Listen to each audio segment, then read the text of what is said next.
President can you give the welcome address? We are happy to meet all of you here, and I invite everybody to this meeting, and we will discuss about all the topics, and I hope this year we will be able to do a better job with all your cooperation and all those things. Once again, I welcome everybody to this meeting, please. Thank you. Thank you.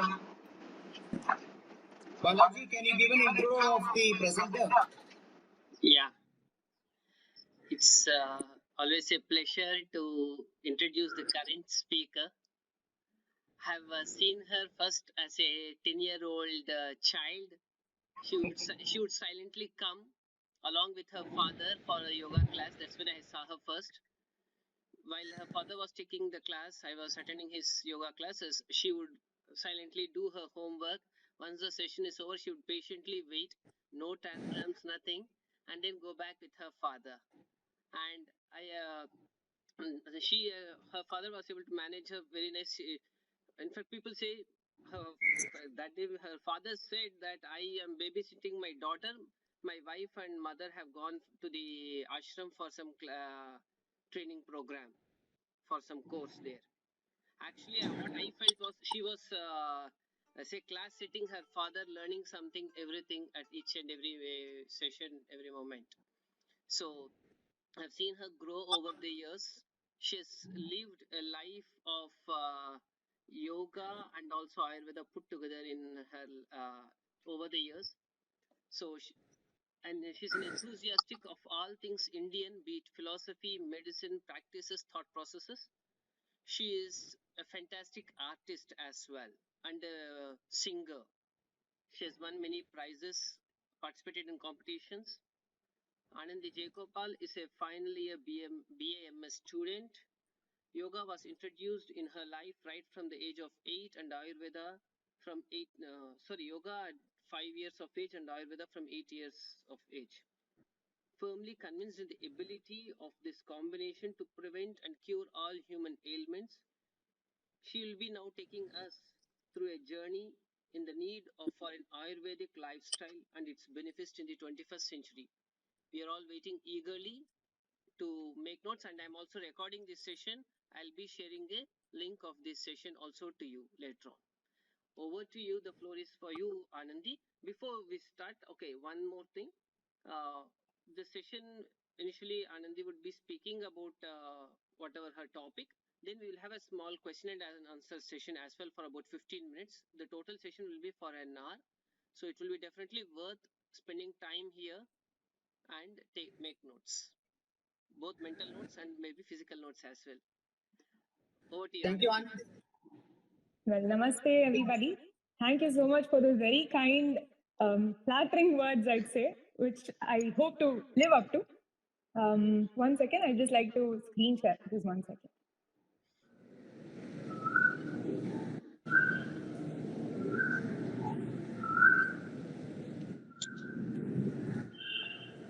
So, is the slide visible, Uncle?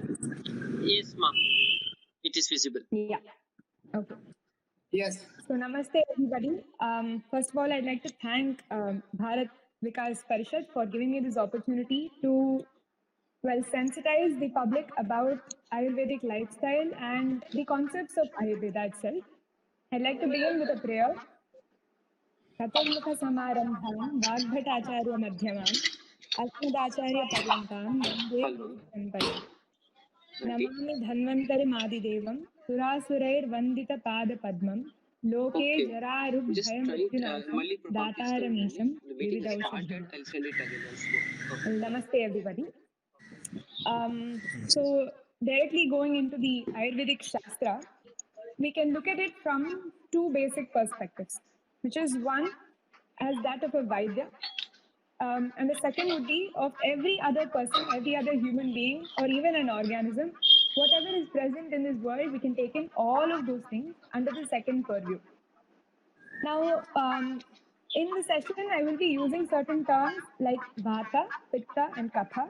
They are together called Tridoshas, and certain other terms like Snigdha, Ruksha, Ushna, Shita, etc. Now, even though I'm using these terms, when you hear these terms, please don't dismiss them off as something that you've already heard and because of which you know the subject properly. See, we can take an example. So if you know the word cloud or the Google Drive or something like that, just because you know the term doesn't mean that you've understood the basics and the nuances of it, right?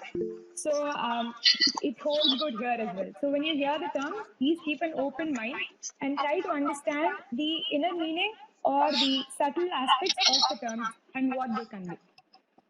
Now, in various advertisements throughout, especially during this pandemic, you might have seen, words like panchakarma being thrown around, or even the term tridosha or abhyangam and massages. Now, most people, even in India, seem to correlate Ayurveda to just something which these advertisements depict. But it is not at all that. It is definitely not confined to something that an advertisement that you get to see somewhere or you even read.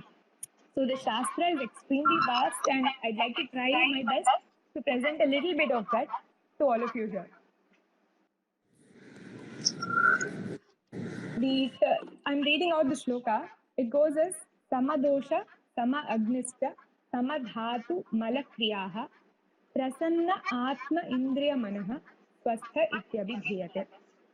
Now, from this, we're going to look at each of the terms in detail. And in general, my topic is the Ayurvedic lifestyle or way of life according to Ayurveda. For that, we of course have to understand what is health in Ayurveda. So, sama doshas. Now, first of all, these three doshas, right? I use the terms Vata, Pitta, and Kapha. Now, if you look at the entire universe, you can break it down into three functions that are happening. One is your srishti, which is creation. Then you have sthiti, which is sustenance, and then samhara, or the destructive process, the process where your entire life cycle gets completed. Now, these three doshas, right? They are the functional elements within the body, forces which are made up of the basic 5 elements. Now, we believe that it's not just a belief, the truth is the entire universe is made up of 5 elements. They are Akasha, space, Vayu, your wind, Agni, which is your heating or fire-like factor, Jala, which is water, and Prithvi, your earth elements. Now, a combination of different levels or proportions of the combination of these 5 elements is what is forming your body as well as this entire universe. So, these 3 forces that I'm talking about are functional entities, which is Vata, Pitta, and Kapha, will be classified in the purview of these elements. Now, we see that Srishti, Sthiti, and Samhara. So, what kind of role do the doshas, these 3 doshas, play within our body? So, Kapha, the term Kapha, it's your elements of Prithvi and Jala put together. And I would like to see, I will try and explain all of this in English, but certain terms, the depth of the meaning is only in the word in Sanskrit itself. It's provided only by that.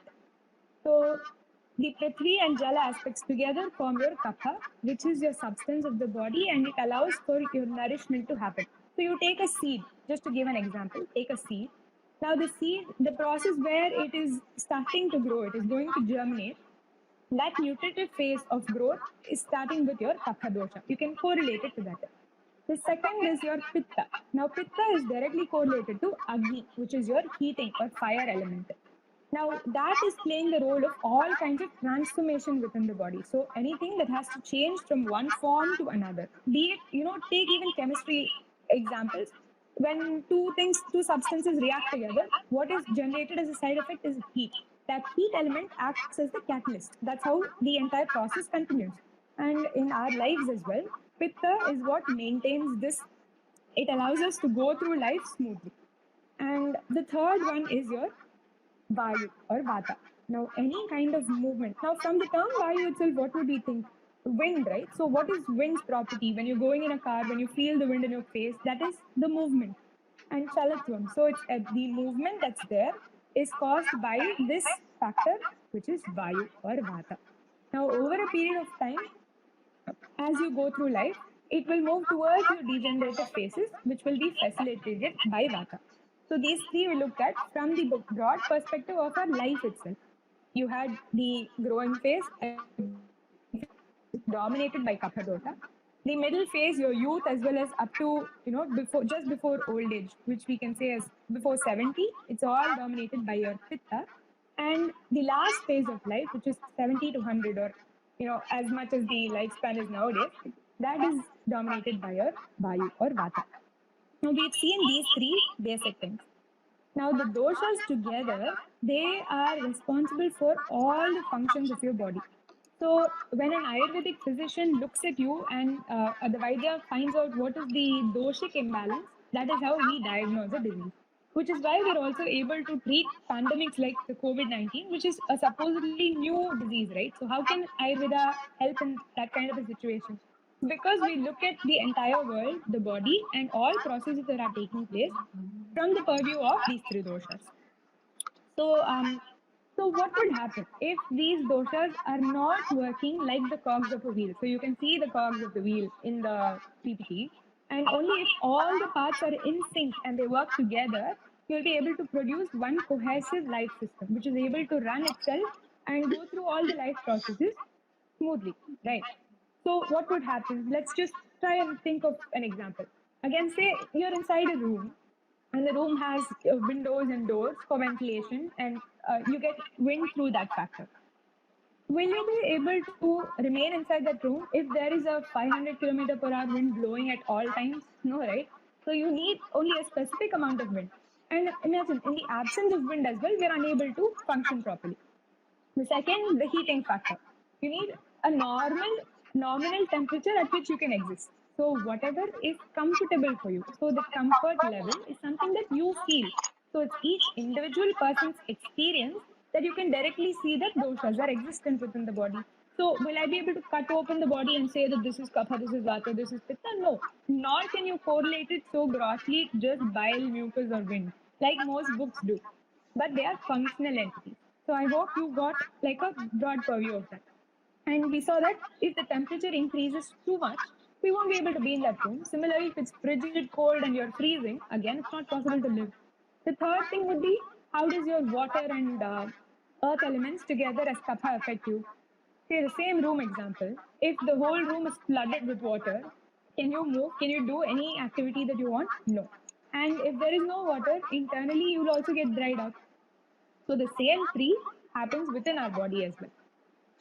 Now you've understood that you require samadosha, which means each dosha functions and does its own work properly. And that was the first factor of health as defined by Ayurveda.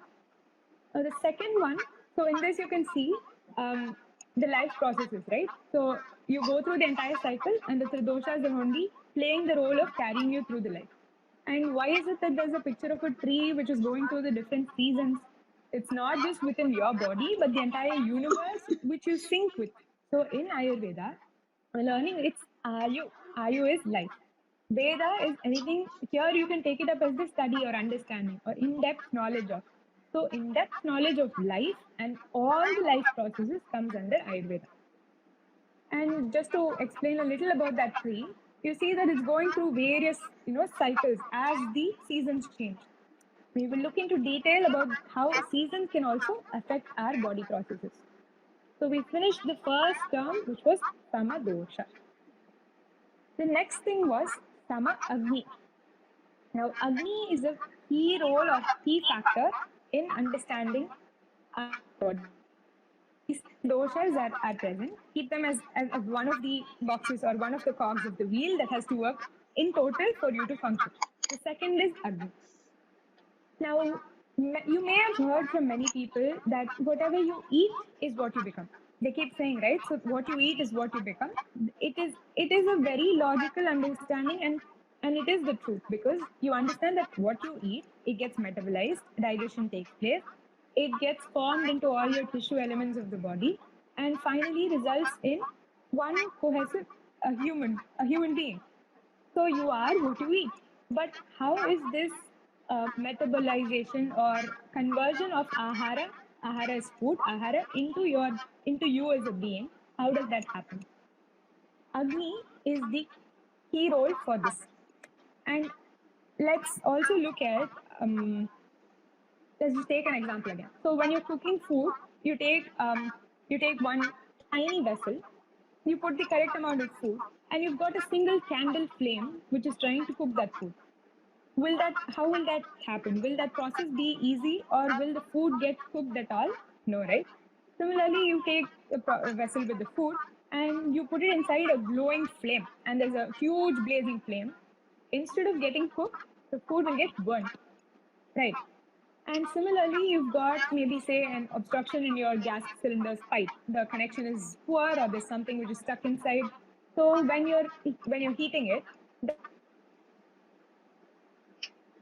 such kind of variations will all result in inability of that food to get cooked properly. Now, the same thing you take into the types of Agni, which have been described in the Shastra. You've got 4 types of Agni. One is Sama Agni.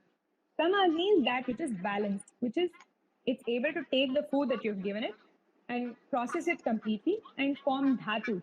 Now, the word dhatu is loosely correlated to all your tissue elements. And in Ayurveda, we have this sapta dhatus. There are 7 dhatus. We will also look into that in brief because too much detail for you as a person. What can you do about this? We will see. So Sama Agni is that which can take care of all the processes easily. Second is Vishama Agni. Now, Vishama Agni, is what we looked at. If there's an erratic behavior of that Agni, it's not able to do proper pachana. Pachana is your cooking of your food. So it's not able to do proper pachana of the food. That is your Vishama Agni. In such an individual, what would be the characteristics you look for? All the features of Agni, you can correlate in yourself and find out what type of Agni do you have based on your appetite and how long does it take for that food to get cooked or whatever ahara you've eaten. As soon as you feel hunger the next time, that's the amount of time it's taking. So if there's a fluctuation, so you're eating, normally it would take about 2 hours or 2.5 hours, say, for the digestion process to take place. And then another half an hour for the body to decide that, okay, so maybe we need food again now, right? So it takes quite some time. In a Samagni person, you can assume that it would be around 3 hours. But in Vishamagni, that person is going to have food and then that will get cooked properly. But after some time, they'll feel hungry, they'll eat, and that particular cycle will take a very long time. So it's an erratic behavior. That is your Vishamagni. And Vishamagni, you can see mainly in people who have an imbalance or have a Vata predominance in their body. The second is your Tikshna Agni. The third is your Tikshna Agni, which is excessive Agni, which means your Agni is functioning in a hyper way. As it says, hypermetabolic. You eat food and within half an hour you're hungry again. So, you always think about these people who eat like, there's this term called Gabasura. Gabasura Mari Abdi Sapara. How are you eating like such a Gabasura? That Asura was depicted as someone who could go on eating without having any satiety. They would never feel full. So such a person is actually possible, and that is based on this Tikshna Agni. So if you're eating and then within half an hour again you're hungry and there's a hypermetabolism taking place, that is attributed to your Tikshna Agni. And the fourth and last one is your Manda Agni. From the term itself we can understand. Mandam means slow. So Manda Chalati, Manda, everything is happening in a slow manner. So your metabolism too, that cooking process of your food is also happening in a very slow manner. So you eat whatever food you're eating. It depends upon the food that you're eating as well. It could be a very heavy food or light food. It depends on that. But say on an overall basis, if you're eating something and it takes a long time, say 5 or 6 hours for it to get processed and for you to feel hungry again, you can think about the fact that you may be having mandagni.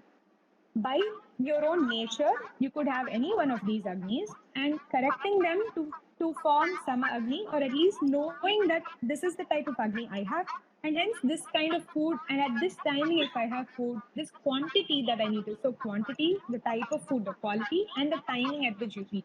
All these will vary if you have the understanding of your own agni. So we finished 2 major factors. First was sama dosha, second is sama agni. Now we look at something called the samadhatus. I told you that there are sapta dhatus, or 7 dhatus, and all of them are formed one from the other. I'm not getting into the complete details of this.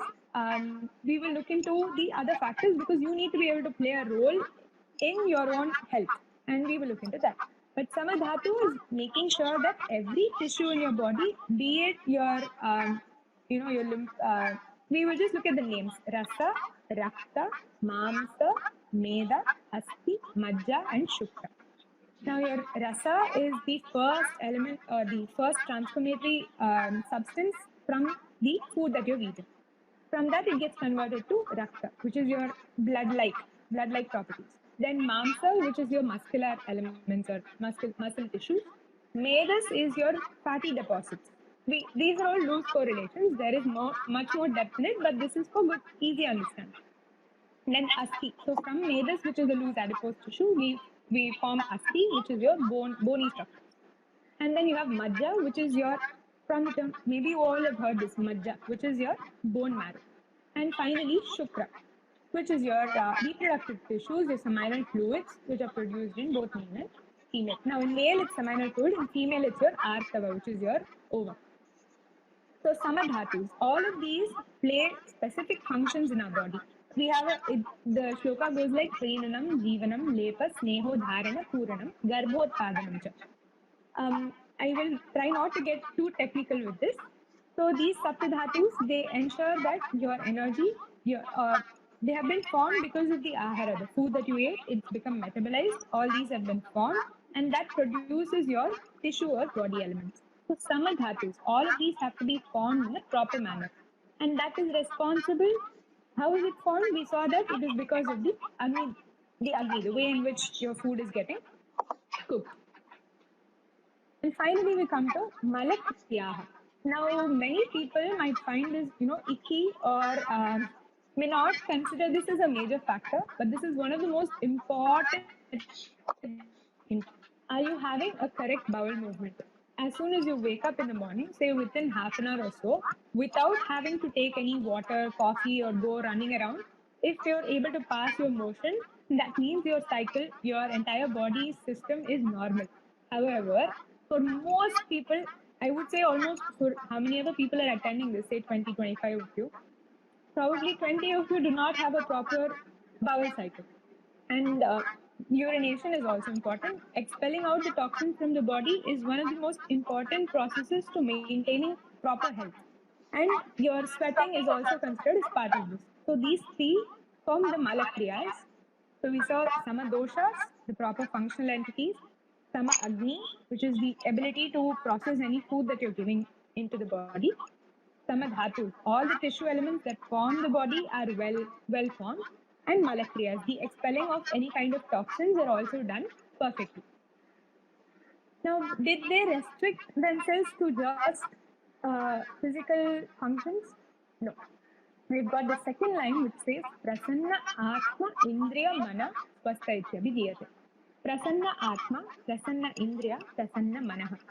Happiness in three levels, not just at the mind but also at the level of the soul, because we talk about atma. Let's not get into too much details, but all of us know that psychosomatic diseases are also present. Like, all of you know that fact, and we all know about mental diseases and depression and so many other issues that are propping up right now. So prasanna atma indriya mana are also absolutely essential for maintaining the basic healthy status of an individual. So we saw these two things. Now, what is it that all of you can do? What are the rules, or what is the kind of regimen that you can follow to make sure that your body is in its most optimum state and can function at its best, so that you can attain better goals? See, if your health itself is the biggest concern, that would be the focus of your life. So if you have some health issue, say you have even diabetes or hypertension or anything of that sort, that becomes the sole thing that keeps running in your mind, and you're unable to focus completely on other goals in your life. So we have the term purusharthas. There are 4 in number: dharma, artha, kama, and moksha. So if you're unable to maintain this healthy status first, these 4 goals will not even be thought of. You won't be able to think about them or even try to achieve them. So what can you all do? There are 3 sets of things we're going to look at here. And Actually, neem is quite abundant and it's there all over India. If you have a neem tree anywhere near your house or somewhere, if you can use that for your brushing, it would be much better because one, it's a germicide. It's definitely going to kill any kind of germ that's there. Second, it has this bitter taste, right? Bitterness, if you look at our diet, whatever diet we take, usually we don't have so many bitter things. So in the morning, at least if you wake up with something which reminds you of that bitter taste, it's a good. So that was Dantadhavana. Then you have Kavala or Gandusha, which was using of medicated oil or water. You can simply soak tulsi leaves or something the previous night. Use that water also to gargle your mouth the next day. After that, there's application of Anjana, which is your collyrium. Your eyes are actually very sensitive and they need to be protected. And there are so many people right now who have power and so many other issues here, myopia or hypermetropia, whatever be it. Now, Anjana is one of the preventive aspects for that. Applying of kajal on your eye, home prepared is a very good thing. We have also medicated ones which are made out of pomegranate seeds and they are burnt and that soot is collected. But even kajal would do. So this was not just for women, it's not just for beauty, it's for maintaining your eye health. So using that would be a great option. Next is your Nasya, which is using of nasal drops. There are certain Thailas which are available in the market also. So you can get them. And using two drops in each nostril is very important because if you look at it, even during this pandemic, Corona, we're all having to wear masks. And what is that basically doing? Preventing the organism from getting an entry through your nasal or oral routes. Now, to protect your nasal route, by applying such an oil, it makes sure that there is a coating or a lining which will prevent anything from going inside. And this was told for a daily basis, not just during a pandemic or this current situation, relevant since eons ago. Your betel leaf, people who have a tendency to get heated up easily or who have burning sensation of the eyes or pimples on the face, hair fall, such people is better to avoid betel leaves. Now coming to one very important factor, which is abhyangam.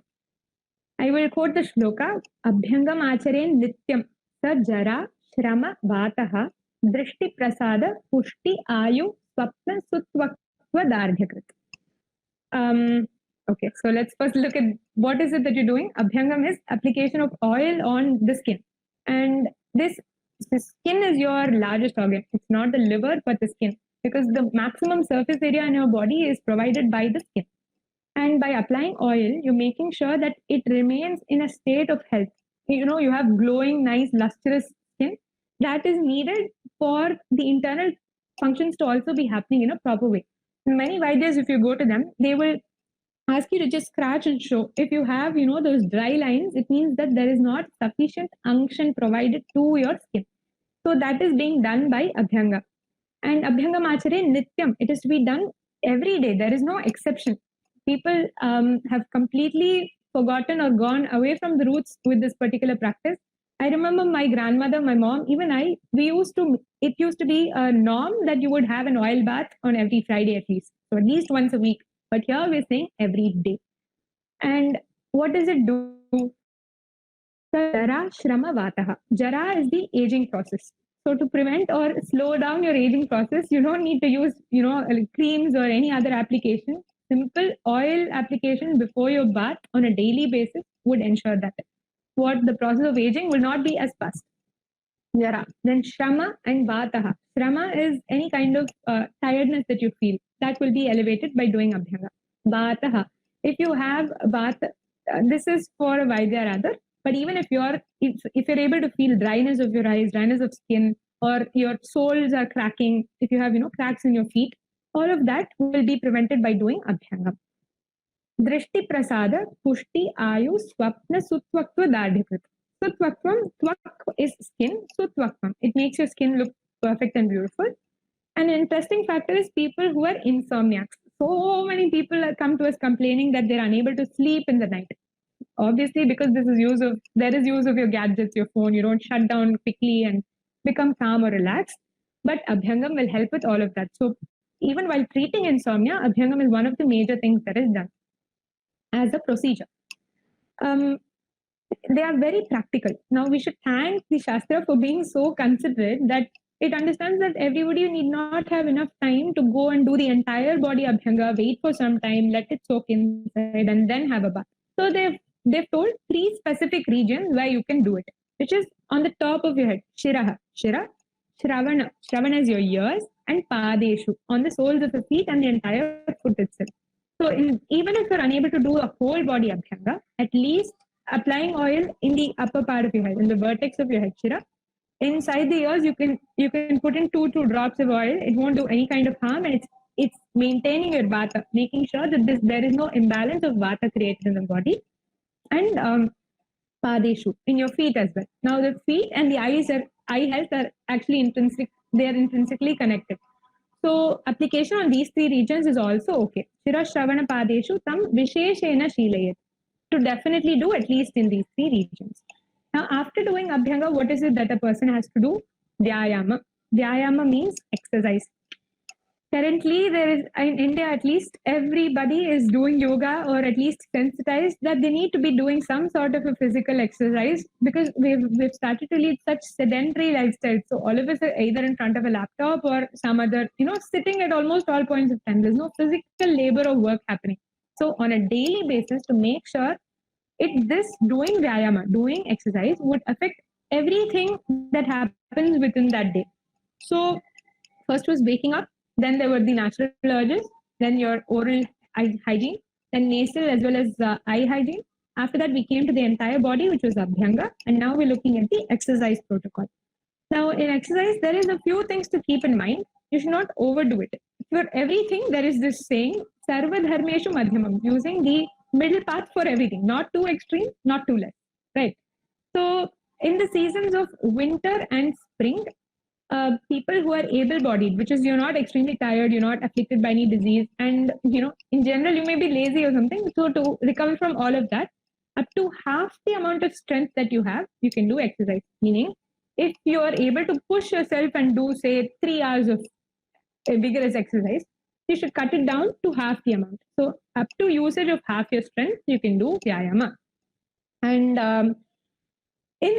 so we will also look at the seasons where there are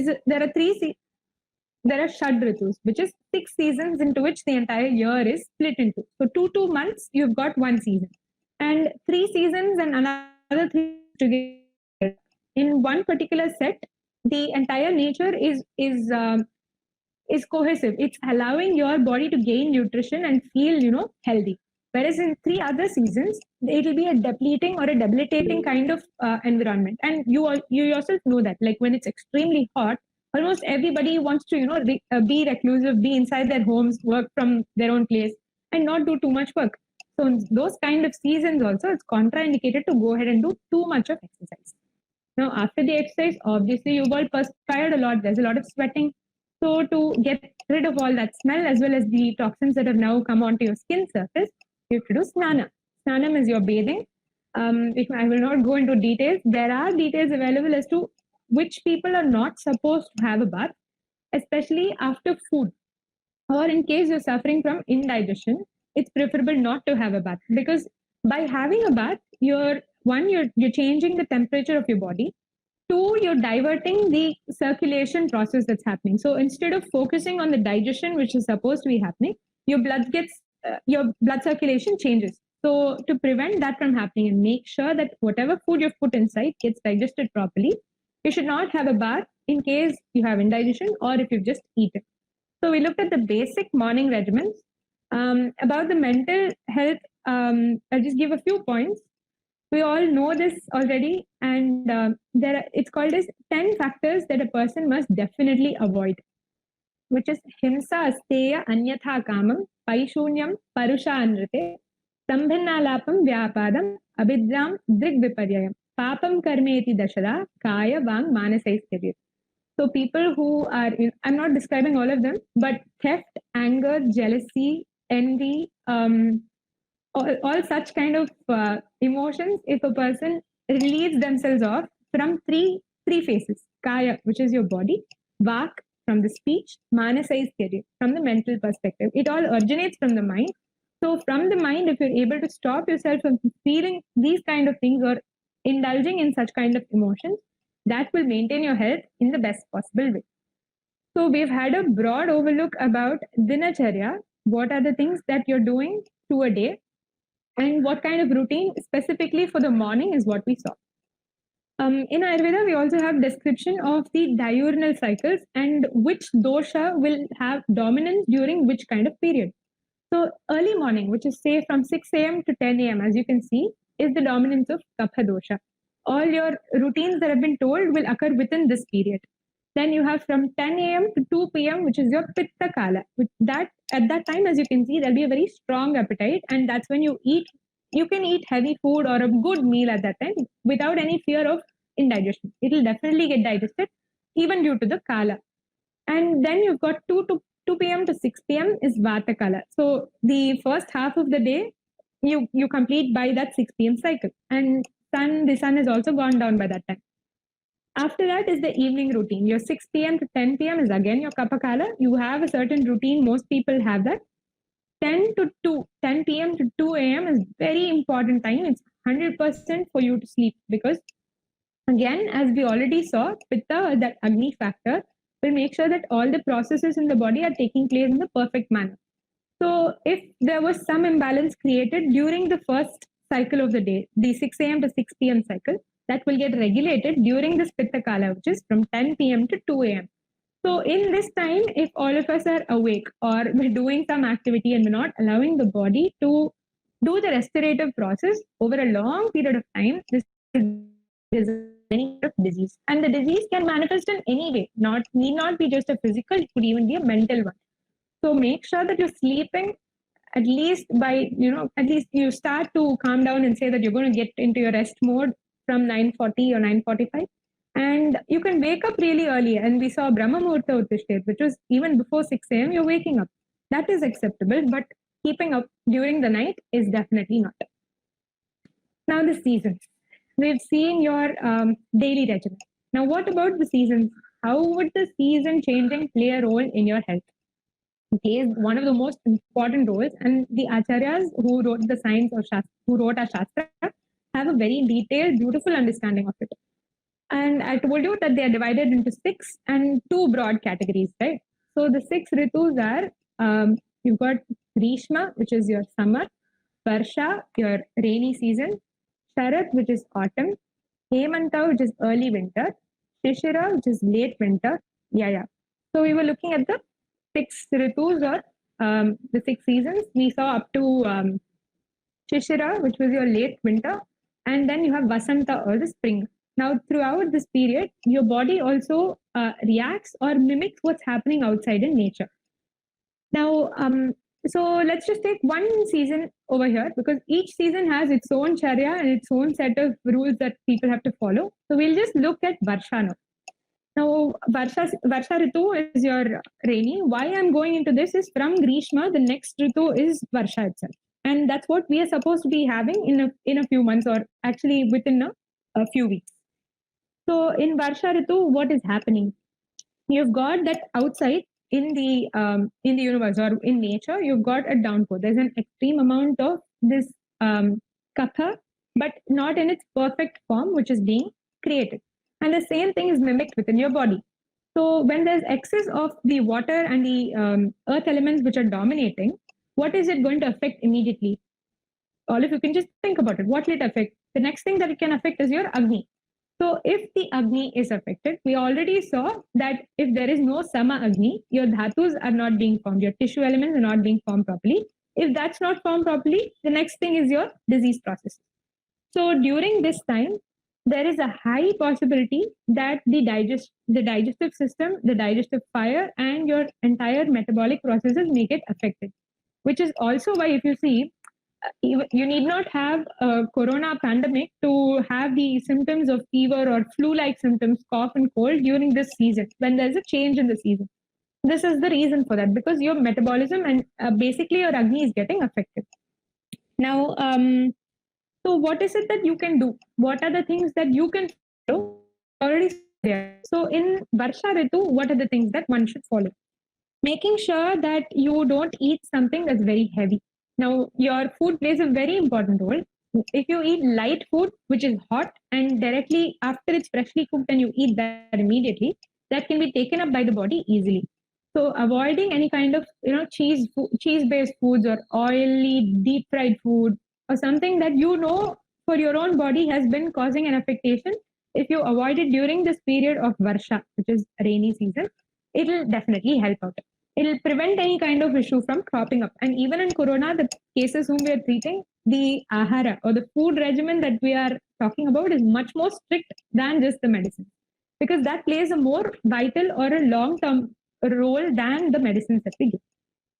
Now, the other thing that you can do during the season is water that you're having, whatever be the timing, whenever you want to have water, always boiling it with panchakola, which is, you could do it with any kind of, you have peppers at home, a little bit of turmeric, ginger, dry ginger preferably, or even if not possible, the wet ginger is also fine. You add little jeera and dhania as well, and boil the whole thing until 1/4 of it reduces. The quantity reduces by 1/4. So 3/4 of the water is left. And you have warmed water at all points of time. It makes sure that it actually does three things. When you want to have water, there's a unique understanding for intake of water. If you want to gain weight, there's a shloka reference. Anyone who wants, please contact me later for that. If you have water after you've eaten a meal, it makes you put on weight. And if you have water before the meal, it will make you grow thinner. And if you have water during the meal, it ensures that whatever weight you are or state your body is in, it remains in the same way. It's a very logical understanding. So making sure that you have warm water will also help in the metabolic process. If the Agni is reduced, you're inducing a little bit of heat from the outside as well, which will help maintain that. So avoiding very heavy food and making sure you have warm water, which has been processed a little bit, such kind of drugs that are there at home itself, will make sure that you're healthy during this period. The entire home, it can be fumigated, which is you take maybe dry neem leaves, a little, even some of your pepper, if you can take pepper, and you add some camphor and light it up. Let that smoke fill up your house, fill up the rooms, and you show dhupana. It's called as dhupana. So you take smoke and allow the entire house to be fumigated. That prevents two things. One is it'll make sure that any kind of fungal growth or whatever is there, mold, it'll prevent any of that from happening. And the environment itself will become more dry and a little hot. Not in the sense that it's too much heat, but perfect enough for you to stay, because the outside is extremely cold due to the rains that have been happening. So that was about just Varsha Ritu, because that's what is upcoming. Similarly, we have the understanding for each of the Shad Ritus, and all of them play an important role, because understanding this is the entire life cycle process. Because just the way we saw the tree, right? So just the way the tree goes through a life cycle, within each year we're going through a life cycle, one cycle. Within each day, we saw that these three doshas are playing a factor. So the same thing is holding good for a bigger scenario. Now we come to your Vegas. I told you, right? Vega is a natural urge. And you can just think of it. If you don't have the Vegas expelled out in a proper manner, then you would lose control, just like, like a place like Las Vegas, where you've lost all kind of control, any sense of, a rule or something that maintains order is all lost. So to maintain your body in the best possible way, and to have, it'll have its repercussions on every other place as well, and even on a spiritual or a level where your soul is concerned. So what are these Vegas that I'm talking about? Vegan na dharayet, na dharanam. Do not stop such processes from happening. What are they? Vata, Vin, Mutra, Kshava, Trit, Kshudham. Vata is the flattest. Vit is your fecal matter. Mutra is urination, as you know. Kshava is sneezing, Shavatu. Trit is your thirst. Kshut is hunger. Then there's Nidra, Kasa, Shramashwasa, Jrimbha, Ashru, Chardi, Retasam. Nidra is your sleep. Kasa is coughing, the urge to cough. Shramashwasa, which is having respiratory issues, so to breathe normally. Jrimbha, which is your yawning. Ashru, which is tears. Chardi is the urge to vomit. There may be in some conditions like food poisoning, and person may want to vomit, but if they suppress it, there'll be an issue. We'll see what. Chardi and Retasam, even your urges for pleasure, even that should not be stopped. So you've got all of these which play a very important role. So how is it that they play a role? Because by controlling any of these urges, you are affecting either the Agni or the functioning of the Tridoshas in a normal way. So I will just maybe give you the details of the first three, which is Vata, flatus, wind, your defecation, and Mutra. What kind of issues could stopping these Vegas possibly cause? Adho Vatasya Rodhena, Gulma Udavarta Ruklamaha, Vata Mutra Shakrit Sanga, Drishti Agni Vada Hridgataha. Though I seem to be using a lot of these shlokas, it simply says, it translates that your peristaltic movements may get affected. Hence, you have a buildup of the Vayu element in the body. Ruk klamaha. Ruk is pain. So, abdominal discomfort and pain will be induced if you stop flatus.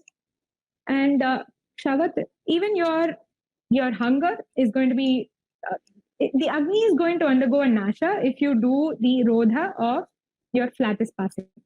Right. Agni is what I already talked about. Drishti. The other thing I want to talk about was Drishti. So many people are there who complain to us, that there's dim, like poor vision in the night time or any kind of visual disturbances. It could even stem from such a cause where they're stopping their urge to pass flatus. And there were our professors used to tell us that there used to be cases where they had to take a detailed history, and they'd find out that the issues were all stemming from stopping such kind of basic things that a person should not stop. So understanding that these kind of natural urges should definitely be evacuated from the body or addressed. See, in case of Trishna or Krishna, which is thirst or hunger, you're not eliminating it. You're eating something or drinking water and making sure that subsides. So these are very important factors now. And we saw totally a set of three factors, which was the daily regimens. What are the things that you could do on a daily basis? The Ritucharya, specifically for Varsha Ritu, and Na Vega Dharanyam. All the Vegas or natural urges, which should definitely be eliminated and not held back within the body. Now, on the mental plane, there are certain Vegas which should be dharanophile, which means the Shastra also tells that certain things that arise in the mind should be stopped. So, what could those possibly be? We will look at that. Dharayetu sada vegan. Definitely stop these. What? Hitaishi prete chehasha. Lobha, Irshya, Dvesha, Matsarya, Tendriyaha. So a person, Lobha is greed. Irshya is envy. Dvesha is an aversion. And Matsarya is like a very it's correlated to a competitive mentality. And Ragadinam. Raga means attachment. So attachment to, sorry, there's a bat in the room. So these kind of factors, if you stop and make sure that they are not expressed to anyone outside, it ensures mental health not only for you, but also for the people surrounding you. Imagine that you would be the one responsible for causing any disturbance by expression of any of these ragadis, which I just mentioned. So we looked at three factors. I'd like to just recap. We saw Dinacharya, the Ritucharya, then Navega Dharaniya, as well as which Vegas to do Dharana of.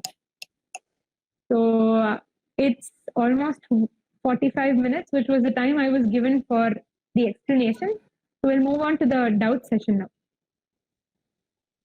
Okay, let's use the chat box. If anyone has got a doubt, please use the chat box and type it out. I would definitely say Abhyanga first. Waking up would be the first thing, because unless you wake up, the rest of it is difficult to do. And they've mentioned so many processes that you can do, right? So first is waking up at the right time. The second would be Abhyanga. Why Abhyanga? Because many of the issues that we face can just be addressed by simple Abhyanga. Mental stresses and even people with a mental trauma or any kind of even depressive disorders or excess excitation or your ADHD kind of things, they're all addressed with usage of Abhyanga as a medical protocol. But at home, on a daily basis, if you do it itself, it's going to make sure that your immunity is maintained in the best possible way. So two things. Third would be the amount of food you're eating. Though I didn't mention it, I'll tell it here. Eating up to the level of half of your stomach being full and the quarter of it could have liquids or water, and the rest quarter should be left empty, because making sure that you don't eat too full a meal, because your body has to be able to process it, and you overfill and it will not be able to do that. You're taxing your system. So that would be the third. The fourth on a daily basis would be nasyam. Definitely useful at the current moment as well as a daily basis. Installation of nasal drops. You can get the medicine. It's called Anu Thailam, which can be used on a daily basis. It's available in almost all the Ayurvedic medical shops. And just two drops of these makes sure that you are preventing any kind of infection that goes in through your nasal route. So that was 4. And the fifth one would actually be the proper sleep schedule, because that affects a majority, and it's one of the basic causes, the correct waking and sleeping cycle. And if you sleep at the right time, you're making sure your body gets the correct amount of time for relaxation and recuperation, so that the next day and the rest of your life also goes properly. So these are the 5 things that I would suggest. I hope that cleared your... Yeah, sure. For application on the body, for Abhyangam, it's Tilatailam, which is your sesame oil or nallenai. So you mildly heat the oil and then you apply it on the body. If you don't get, if you could also get certain medicated oils which can be used on a daily basis also. I'd name a few. So one is Dhanvantaram Thailam, that is very useful. Another would be Mahanarayana Thailam. So these can be used on a daily basis. But simple nallenai, which is heated, will also do. Yeah, drops, I just gave the name Anu Thailam. Anu Thailam, it's a preparation which is directly available. You can use that. For daily basis, that's the best choice. But I would also recommend, if you are suffering from any other issues, say a headache, migraine, vertigo, or some other issues that you're correlating or you already have existing, please refer to a Vaidya who would give you the correct, because there are various medications. On a daily basis, Anu Thailam works best. But if you have any comorbidities or something else that's affecting you, definitely ask or take a proper consultation from a Vaidya before choosing the oil. Yeah. Janardhan ji has asked a question. If the imbalance is reason for any sickness, do you advise Ayurveda for quick relief? 1. Second one, for thyroid, which is very common now, is there any effective cure? Fine. So I'm sorry, but what was the first one again? What are if there can be a quick remedy, right? Yeah. Okay. So addressing that, I think it's a universal question as to whether Ayurvedic methods are fast or if we can get a cure on a quick basis. I would say yes, because the amount of time, just to take into consideration, it took an amount of time for a disease to manifest in your body. It took some more time for you to approach a doctor about it or a Vaidya about it. So just considering this period, the amount of time taken to provide relief is definitely quick. And you have to be going to an able Vaidya who understands these doshas properly, is able to assess them in the patient correctly, and then provide the treatment. But yes, quick treatment is definitely a possibility here. It's definitely thyroid. For thyroid, which is very common now, is there any effective cure? We do have cures. A lot of people have been treated by my own gurus, and even thyroid, we look at it as everything, as I told you, is looked at from the point or perspective of the doshas. Whoever it is, I request them to talk to me separately, because the cure is available, but I cannot do a consultation during a video. Yeah, understood. There's one question from Chandra Nagaraj who says, post-COVID recovery, improvement of their general health and remain healthy. Following the principles of Dinacharya and Ritacharya would be totally sufficient. For COVID specifically, the Agni is definitely getting hampered, and these patients are presenting with what's called anosmia, which is inability to smell. So nasya, a particular type of nasya is there where you administer medicinal drops, that would be advisable. Preventing and making sure that cough that occurs during the COVID period is reversed is necessary. So for cough reversal, we have lots of medicines. But easy things that you can do at home would be soaking tulasi or karpuravalli, or even taking your jeeragam, and all of these you put together, make it even into a paste, boil it in water, filter that water, and having that throughout the day. that itself has provided immense relief in lots of patients. Steam inhalation and application of Karpura Thailam on your chest and then doing steam inhalation will make sure that you don't have a recurrence or it won't happen once again. And in general, immunity boosting kind of therapy, which is what you're doing through the Dinacharya and Ritucharya, is to be done. Thanks, Anand. Any more questions? Chandra here. I'm having a question. Yeah. Anandi, I just want you to repeat how we purify the house. You told something about neem leaf and something. Can you just repeat it? Yeah, it's dhupana. The procedures, you take neem leaves, you can dry them first, or even the green ones can also be used. You can add karpuram into that and light it up first. Whatever fumes are produced from that, you take it around sambrani, just like how you take sambrani around the house. You take this around, and that will produce the effect that I was telling you about. On plain fire, right? Not on the tunnel. If you have anil, then you can use that. But even plain, like just burning that substance and having the fumes from that will also be fine. Oh, thanks. Even turmeric can be used for that purpose. Dry turmeric, if you heat that also. Thanks. Anyone else? I think there's something on the chat. Kaustubh is asking, how can we manage people with currently uncurable conditions so that the person has better ease of life? And for varicose vein and leg, is there any cure? Right. So for Kaustubh's question, yes. This better ease of life, right? It's based on each person, but most probably for those having incurable conditions, there is an issue with the vata. And it's taking you towards the degenerative process at a faster rate, which is basically what's happening in any disease process. So for reversing that, there are changes that can be made in the diet of the person. Having light food and things that are definitely nutritious and provide proper unction to the body can be done. And medicines are also definitely available, which have like, we have medicines called as rasayanas, or those that over a long period of time, taken over a long period of time, will make sure that your aging and all of that is reversed to an extent.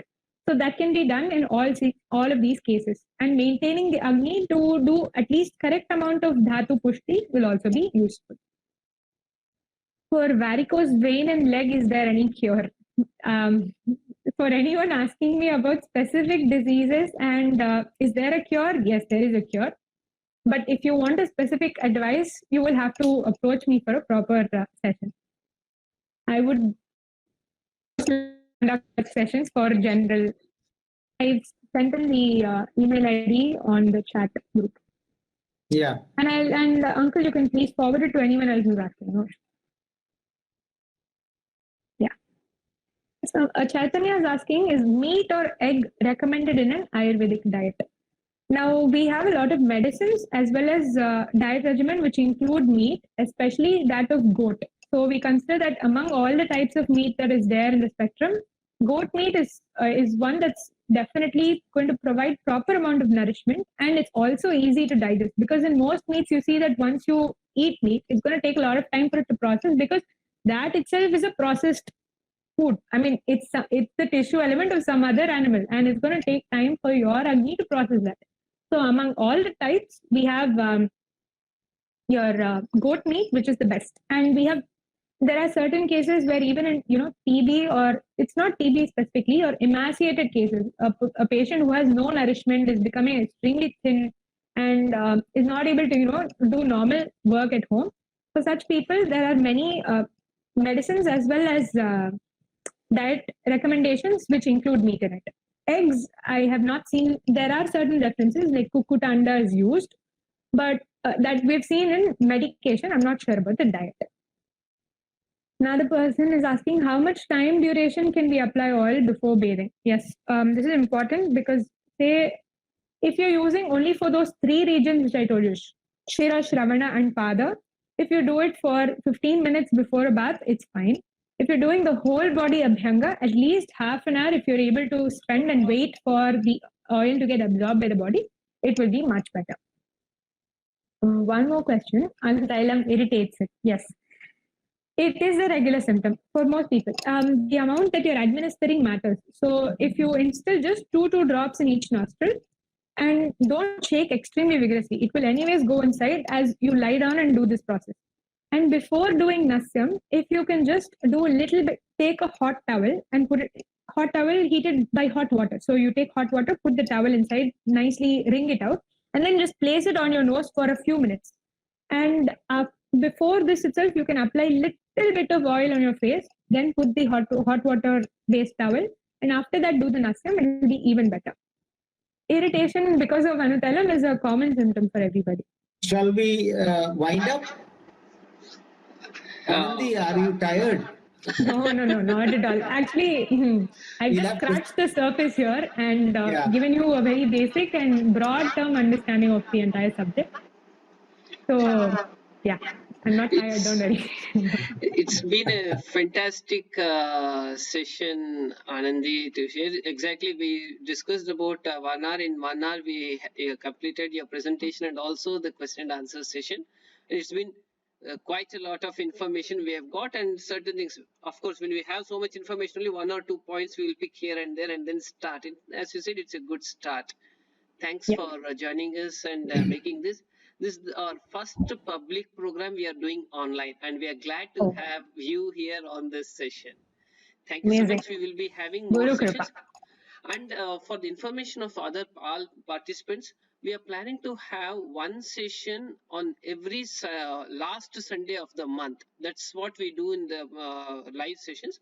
And live in the sense regular offline sessions. Online also we are planning to do that.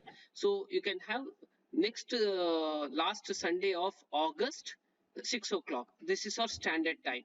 You can have that. We will be, as we have circulated or say propagated the message now, we'll be doing it again. So you can get in touch later.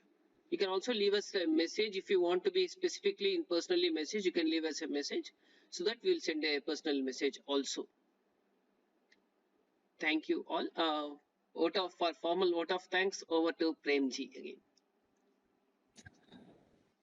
Thank you, Anandi, for all this information. It gives a lot of thinking that new things, some things we know.